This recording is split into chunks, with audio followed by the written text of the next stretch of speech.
calificaciones, evaluación, notas de rendimiento académico.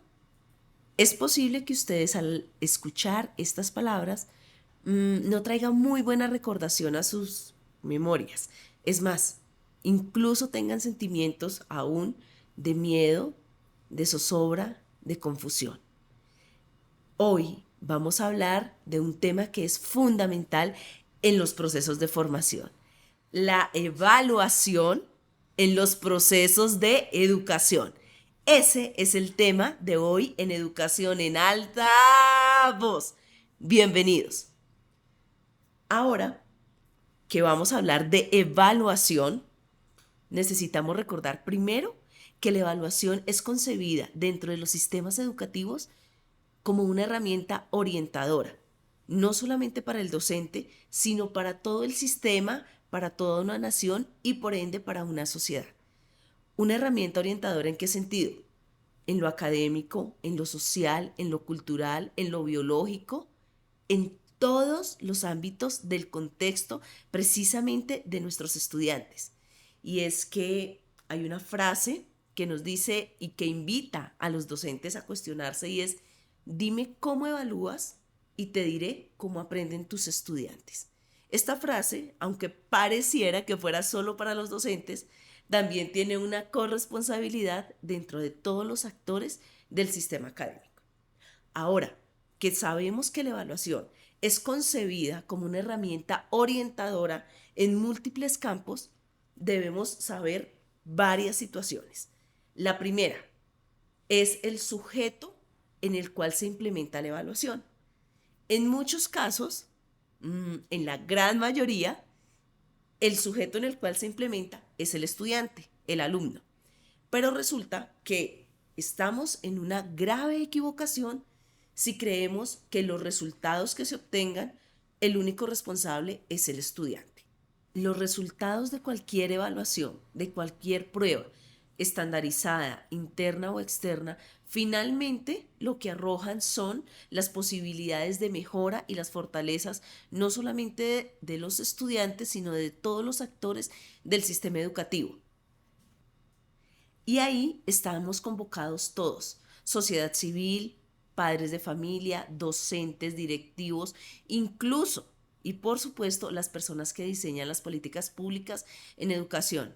¿Y por qué todos estamos involucrados? Porque el fin último de aplicar una evaluación es lograr cambios positivos y efectivos en los procesos de formación que se espera cada día sean más innovadores y respondan a las expectativas de los estudiantes y de la sociedad. Y es que, solamente para tomar un ejemplo, no es casualidad que precisamente en aquellos estudiantes donde su núcleo familiar, padres de familia o cuidadores están más pendientes y con mayor compromiso en los procesos de formación, sean precisamente esos estudiantes quienes durante todo su trayecto de vida escolar revelen buenos resultados académicos y de convivencia.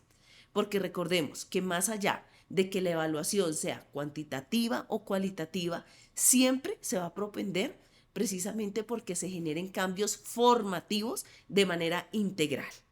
Eso es lo primero: tener la concepción clarísima de que independientemente que siempre que se aplique al sujeto estudiante, los resultados y las consecuencias de esos resultados nos van a afectar a todos como sociedad.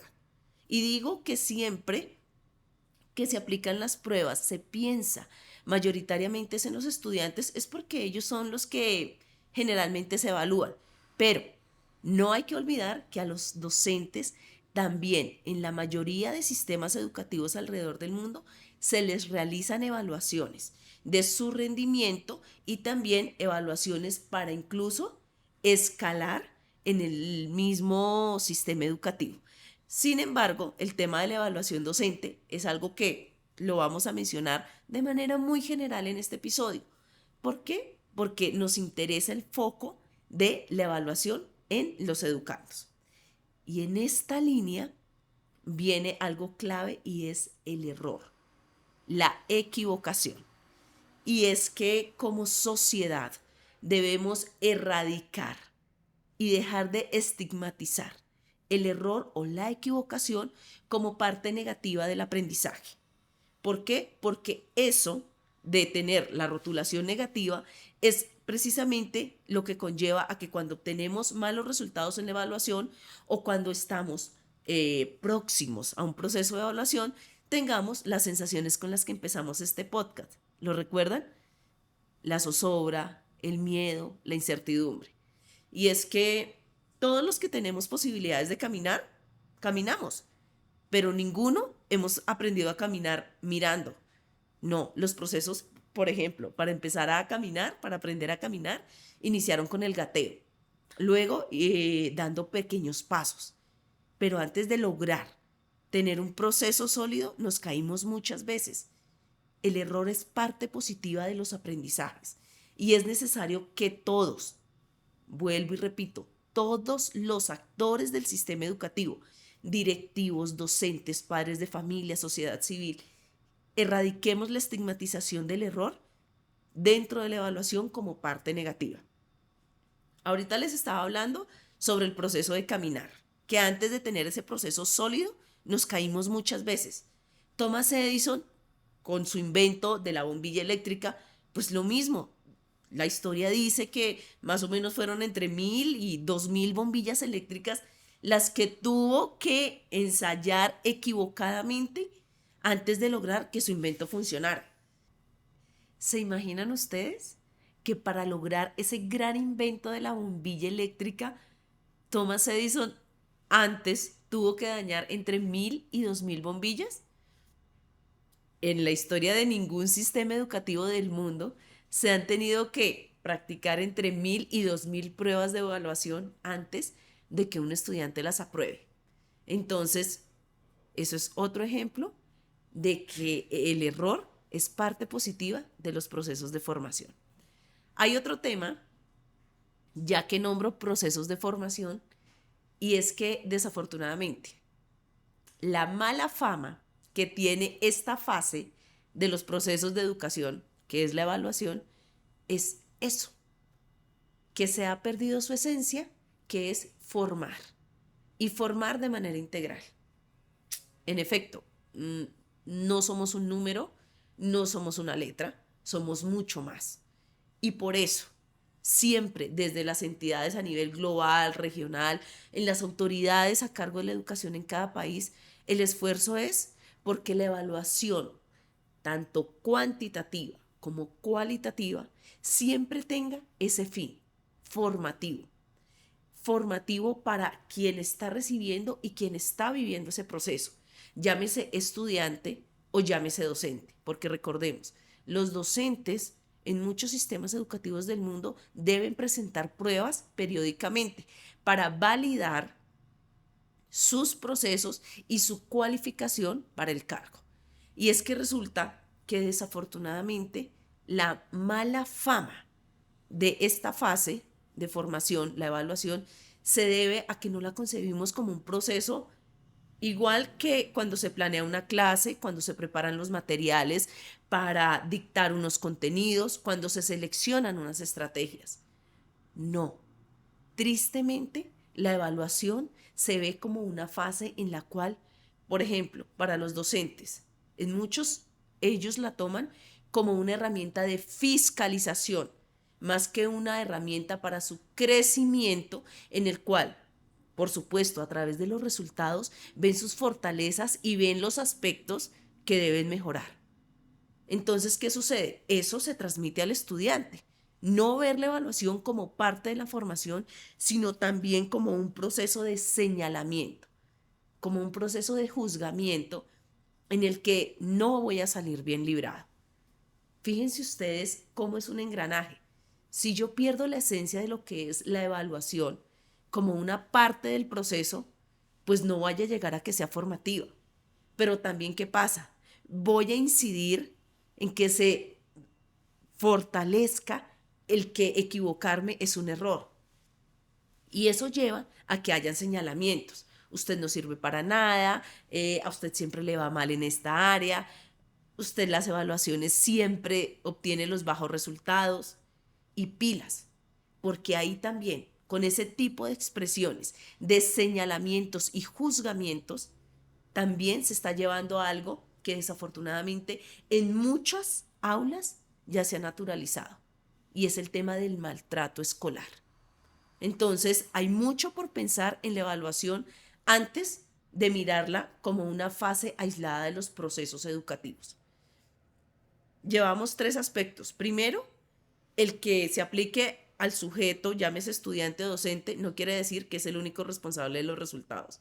Segundo, que se debe tener en cuenta que el error no es una parte negativa de ese proceso. Tercero, recordar siempre que la evaluación es una parte formativa, integral, no solamente para el estudiante o para el docente cuando le aplican su evaluación, sino para todos los actores. Al inicio de este episodio hablábamos de que la evaluación es una herramienta orientadora en todos los aspectos del educando. Y es que gracias a las evaluaciones, aunque sean solamente de corte académico, es posible que el sistema educativo tenga una radiografía y decir, estamos cumpliendo con los estándares nacionales, regionales, mundiales. Y ustedes dirán, pero ¿qué relación hay?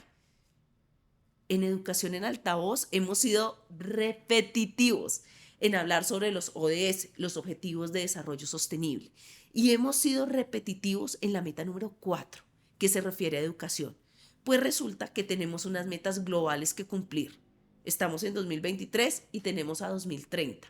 Precisamente las evaluaciones internas y las evaluaciones externas, las estandarizadas y las no estandarizadas, les sirven no solamente al docente, a la institución, sino a todo el modelo de educación de un país, conocer, medir y saber si cumple con su responsabilidad de llegar a esa meta, si está muy lejos, si está muy cerca, y tomar decisiones para mejorar en esos propósitos comunes que finalmente encierran un solo propósito fundamental, y es contribuir a ser una mejor sociedad para nosotros como humanidad. Ahora, hay que tener en cuenta que si nosotros llegamos realmente a recuperar esa esencia de lo que es la evaluación, una herramienta orientadora, inmediatamente van a cambiar muchas cosas. ¿Por qué? Porque vamos a ver efectivamente la evaluación como una herramienta y como una oportunidad de mejora, no solamente para el estudiante, no, una herramienta para mejora del proceso de acompañamiento que hace ese padre de familia, ese cuidador. Y es que en los docentes, los resultados de los estudiantes también arrojan procesos en los cuales ellos pueden mejorar. Pero, y aquí viene otro talón de Aquiles, y es que para llegar a esas mejoras lo antecede un proceso de reflexión. Es muy difícil, casi que imposible, llegar a concebir la evaluación como parte positiva, formativa y demás que hemos hablado, si no tenemos la rigurosidad y la objetividad de una reflexión en torno a esos resultados de evaluación.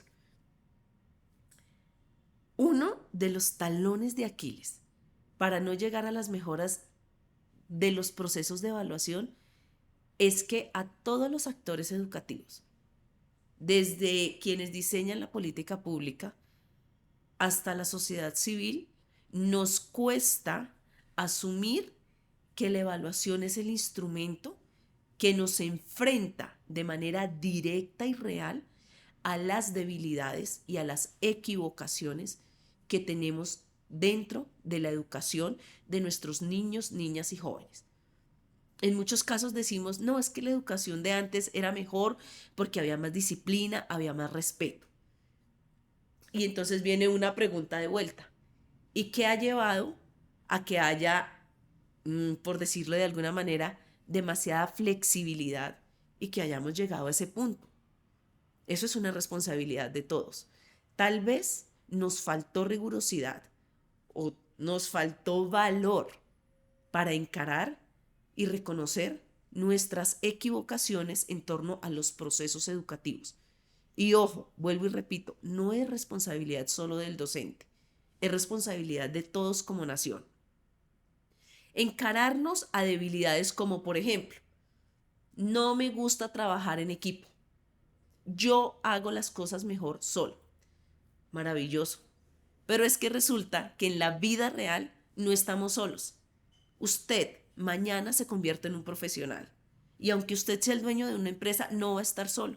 Usted va a estar interactuando todo el tiempo con un equipo de trabajo. Usted va a ir a la universidad y no va a estar solo. Entonces la pregunta es, ¿cómo estamos educando en temas de relaciones interpersonales? Eso es un aspecto que nos debemos analizar. Otro tema que desafortunadamente puede que esté en mora y va muy ligado con el yo trabajo solo. A mí no me gusta que me observe, ni observar. Pero resulta que en una sociedad tan cambiante, en los cuales aproximadamente en los últimos 12 años la globalización de la tecnología y la comunicación ha sido abrumadora, todo el tiempo hay que estar midiendo, testeando, experimentando. Y si estamos formando estudiantes islas, es que el científico debata solo en un laboratorio, descubriendo o haciendo experimentos ya no está. Es solamente parte de la historia. Hay científicos, equipos de trabajo, solos no estamos. Y nuestra labor, sea la que sea la profesión que cada uno tenga, siempre por la misma evolución de la sociedad y el rápido desarrollo, está en constante cuestionamiento. Pero ojo, no se cuestiona la persona, se cuestiona la labor. Y ese es otro tema en lo cual nos debemos educar nosotros como adultos si queremos formar seres críticos y felices. Y es precisamente abiertos a la crítica constructiva y objetiva y real, y además muy real, para mejorar. Entonces, ahí la pregunta, ¿realmente yo como padre de familia, como docente, como directivo, como líder de una comunidad, tengo el carácter, la seriedad y la madurez para encarar las debilidades de la educación que a mí me corresponde? Esa es una pregunta que cada uno nos debemos responder. ¿Y por qué? Porque resulta que el no encararlo nos ha llevado a decir, esa responsabilidad no es mía. Eso no me compete porque yo ni tengo hijos, ni soy profesor, ni soy político, así que a mí no me compete. Ah, pero a la hora de juzgar, ahí sí estoy listo. En este sentido, y ya a manera de conclusión, debemos recordar que la evaluación, si no sirve para formar y para educar, no sirve absolutamente para nada. Y para que llegue a cumplir ese gran objetivo, es necesario que desde todos los ámbitos la evaluación se planee, se sienta y siempre esté en un proceso de constante reflexión.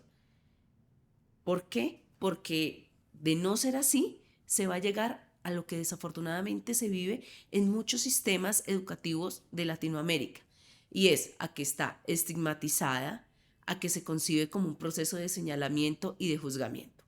Y en ese sentido, no cumpliremos con la labor con la que siempre cerramos este episodio, y es que la educación no cambia el mundo, pero sí cambia a las personas que vamos a cambiar el mundo. Muchas gracias por escuchar este nuevo episodio y recuerden que los invitamos a escucharlo o a verlo en Spotify y a darle una valoración. Si lo ven en YouTube, no olviden seguir el canal y estar pendiente de este y todos los episodios anteriores. Además, porque acá hablamos de la evaluación. Y recuerden que en Educación en Altavoz Podcast, en el episodio número 7, hablamos sobre las pruebas internacionales, que son pruebas estandarizadas, el cual les puede servir como complemento al episodio que acaban de escuchar. Adiós.